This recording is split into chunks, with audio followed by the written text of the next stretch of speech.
Hey everyone!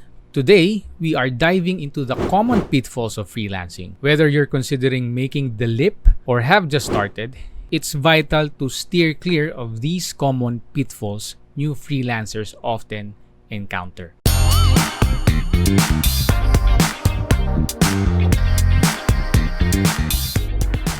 Starting without a contract is like sailing without a compass. Contracts define the scope of work, payment terms, and pati yung mga deadlines. So they protect both you and your client. Ngayon kung si client ay nakuha mo sa Upwork or OLJ o other freelancing websites, usually ando na sa loob ng freelancing website yung contract. Pero kung ang client mo is let's say direct o hindi kayo dadaan sa freelancing website, then ikaw yung gagawa o si client mo yung gagawa ng contract para clear lahat. Minsan kasi sa experience ko rin, may mga clients na napag-usapan nyo is ganito, ganyan, pero marami siyang gustong ipagawa na labas dun sa usapan. So para walang ganong gulo, maganda sa simula pa lang naka-define na lahat. Time is your most valuable asset.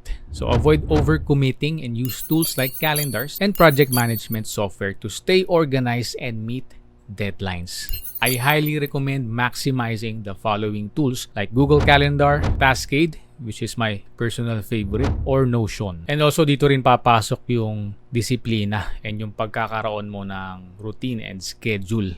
Dahil hindi tayo kagaya ng sa corporate na laging merong nakamonitor sa atin, so kailangan tayo yung mag-monitor sa sarili natin. Pricing your services too low might attract clients, pero hindi yan sustainable. So consider your expenses, expertise, and market rates to set competitive yet fair prices. So again, consider nyo daw yung expenses nyo, expertise, and market rates. So ang pinakamabigat dyan, unang-una, is syempre yung expertise. Gaano ka ba kagaling sa ginagawa mo?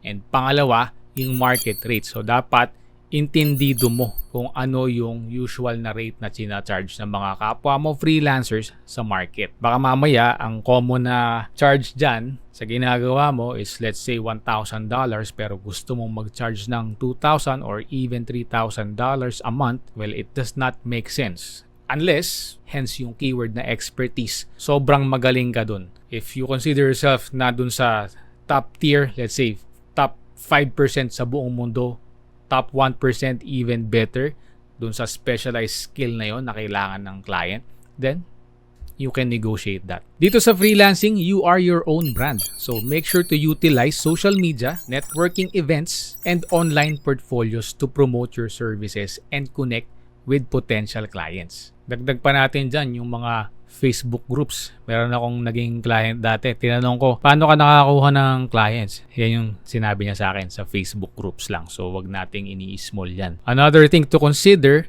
is kung mapapansin nyo, ang dami ng mga influencers din na nagtuturo about digital marketing, about creatives, about video editing sa social media.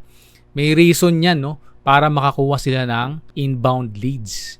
Ibig sabihin, yung mismong potential clients na yung mag-i-inquire sa kanila via email o via messenger, via WhatsApp, kung ano man yung contact details nakalink dun sa kanilang social media. And also, it's a great way to showcase your expertise and your portfolio. Kasi kung natuturo mo sa social media, napapakita mo kung ano yung mga kaya mong gawin, napakadali na ma-build yung trust sa mga potential clients mo pag nakita nila yon. Freelancing comes with variable income. Kaya mag-create ka ng budget at mag-set aside ka ng savings and consider yung mga taxes to maintain financial stability. So isa sa mga lagi kong binibigay na tip is to create multiple sources of income.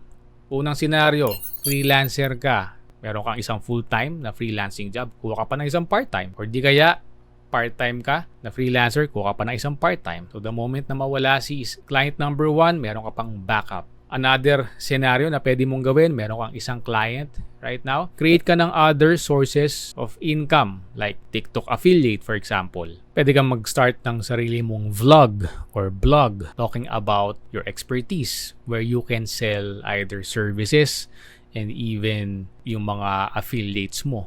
Personally, ginawa ko rin yan since nasa digital marketing na ako. Nag-create kami ng aming sariling e-commerce brand which is doing well until now. So, isa yan sa mga income streams ko. And this year naman, yung focus ko is to get more clients dun sa niche na sineserve ko. In that way kasi, hindi ka masyado magwo-worry about dun sa stability.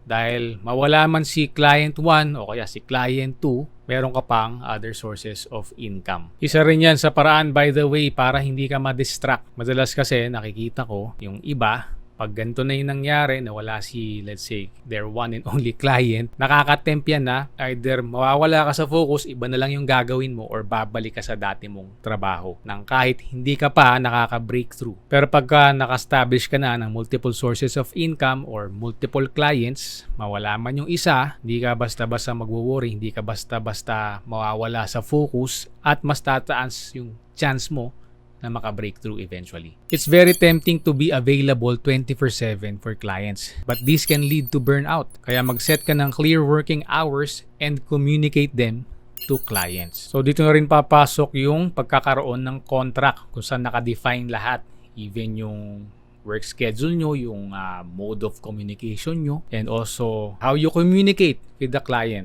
Sabihin mo na kaagad kung hindi man nakasaad sa contract, you need to be upfront.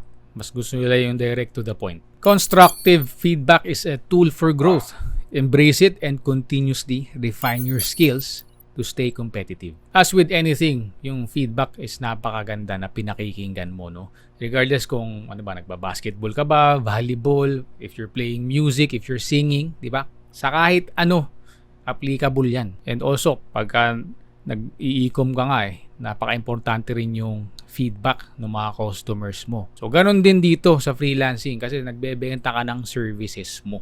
Kasi pagka hindi ka kumukuha ng feedback o tipong hindi mo kayang i-take yung mga negative feedback, gusto mo yung positive lang, hindi mo mare-refine, hindi mo may improve yung services mo. Freelancing truly offers freedom and flexibility, but it's not without its challenges. By avoiding these common pitfalls, you pave the way for a successful and fulfilling freelancing career.